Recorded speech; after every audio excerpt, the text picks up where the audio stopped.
This is a unboxing of a Skywatcher FlexTube 200p telescope. This is a Dobsonian. I've already set up the stand for it, the base. This is Skywatcher FlexTube 250p. That's 10-inch, the size of the parabolic mirror of this. And I've already set up that. That's part of the furniture as if. But this one is the actual telescope, the optical tube. The thing about this tube which made me order one was that it's a Dobsonian. But at the same time, because it is quite compact, you can practically fold it. And if we reduce to the size that you can see here is around 80 centimeter. And it has 2 inches eyepiece adapter focuser, and that is a good point. So let me just take out the individual items and let's see what is inside. Okay, I can see a quite chunky piece. Let me just use both my hands and just extract this. Okay, now I have not set up the tube upright, and I'm going to remove the plastic from the top. Okay, I'm removing the plastic. It's quite delicate optical instrument, very precise.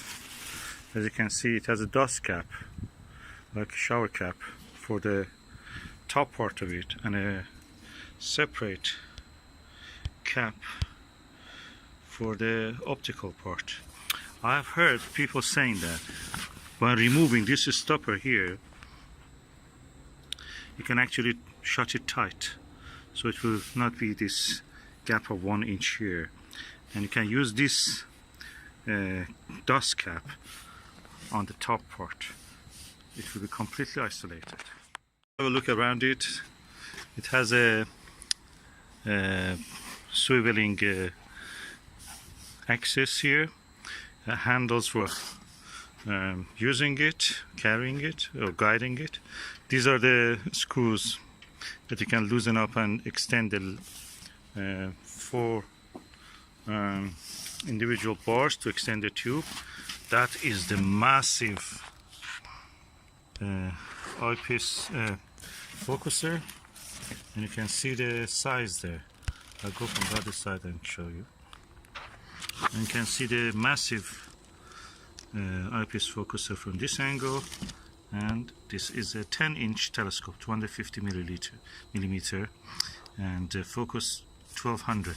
So the F number or focal ratio of this, which means that how wide you can see the sky, the angular width of the sky to see through this, is quite good. It's less than 6, 5.7 or 8.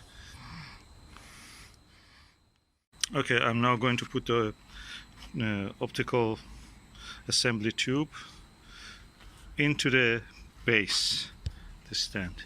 And as you can see, it has a handle for carrying, for 1.4 eyepieces space, also for 2-inch eyepieces here.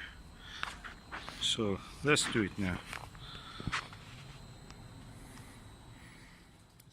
Oh, that was easier than what I thought. You must try it with a German equatorial mount to know what I mean, how easy it is. Those are difficult. Okay, this is the eyepiece holder. Look at it, how chunky it is. I have got this eyepiece for that. 3 very good eyepieces, good quality, top notch, max vision ones. And I'm going now to extend the tube and probably have a look into the mirror. Now, as you can see, I've extended tube, and this is the full length of the telescope.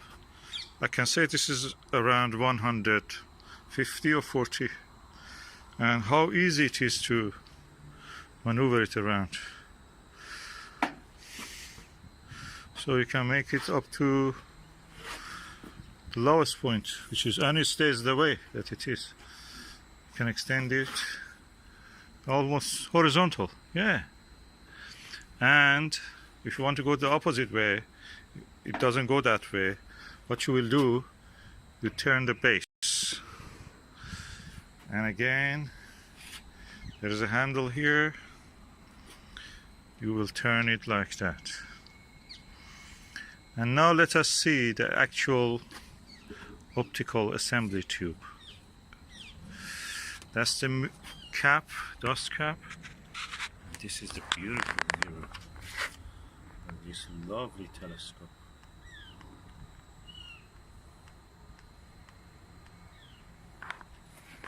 And this is inside the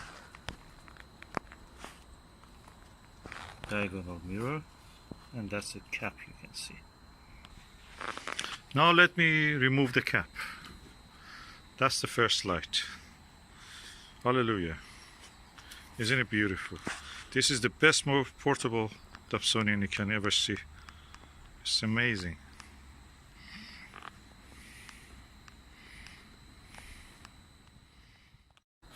Of course, this is the telescope itself. Looks like a Keck telescope or like a Mount Palomar. And that's a giant mirror. And this is the instruction manual. Astronomical telescope user guide, brochure introducing the different products from the manufacturer, 10mm eyepiece, 25mm eyepiece, which is a wide angle, so I'm gonna use that. And this is what we were looking for. That's the eyepiece holder. What before that we can do, look at the viewfinder. As you can see, this is the viewfinder.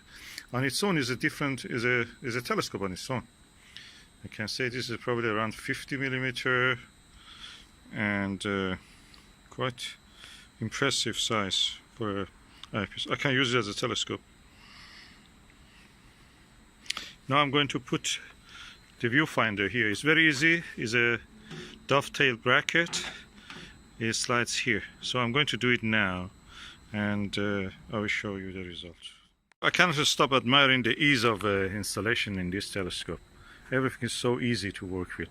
Telescopes, you know that. Even the smallest one with the German equatorial one are a pain to work with. This is such a giant telescope and it's so easy.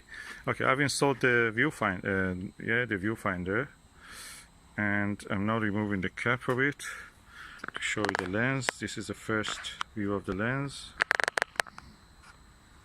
Beautiful. And I'm now going to remove this lens cap on the end part of it.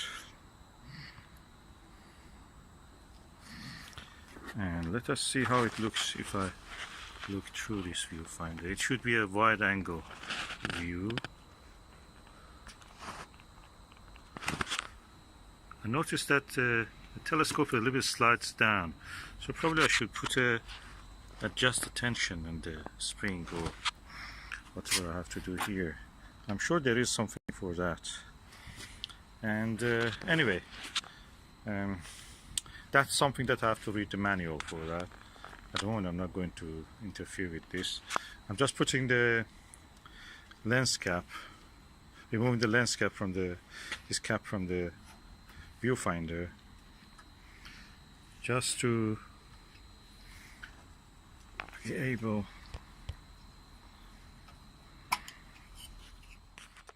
Okay, I've now removed the main focus eyepiece holder focuser cap. I will put a adapter for that. I think this is adapter for 2" to 1.14" because the eyepiece that I've given is 1.14". I have the 2" ones on the post, so they will be coming hopefully either today or tomorrow. This is the eyepiece holder, and this is the adapter for 2 to 1.1". And I will just loosen up the screws and let it fit into that place. Delighted to tell you that this is a super plus 25mm multi-coated 52 degrees true field of view.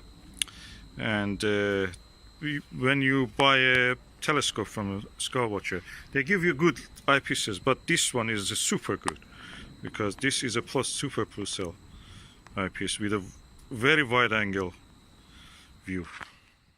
Yeah, I've now installed the eyepiece, quite impressive size. Probably I have to remove this connection because that looks a little bit too high, and I'm sure that I can because there is a T adapter here which can go into this place. I will do it and I will make it shorter. As I mentioned, I have now removed that length of the adapter. That increases the focal point, which can be good, but at the moment I don't want that, and I can put this with a shorter focal length here. You can see I've now done it, and I'm going to focus on some distant object. By the way, this is a focuser knob. On its own is very good.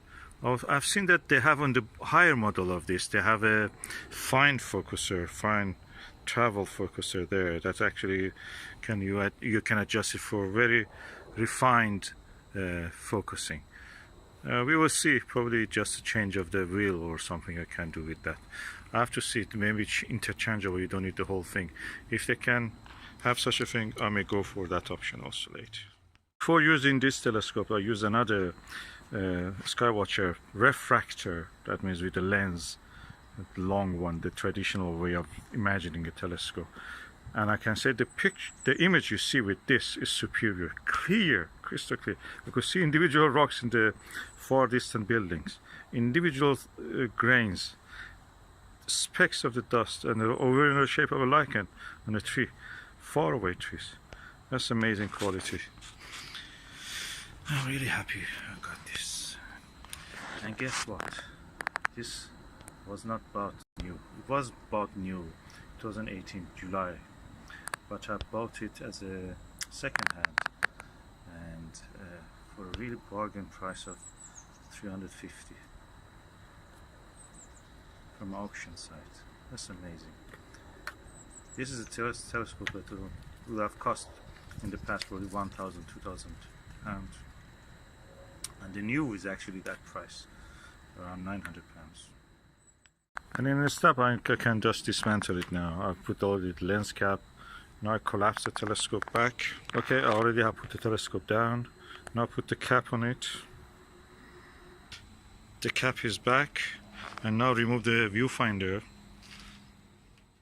Telescope is just in two pieces, mount and the optical tube. And the optical tube now goes to the box. That is the Max Vision professional eyepiece. As you can see, it's quite chunky.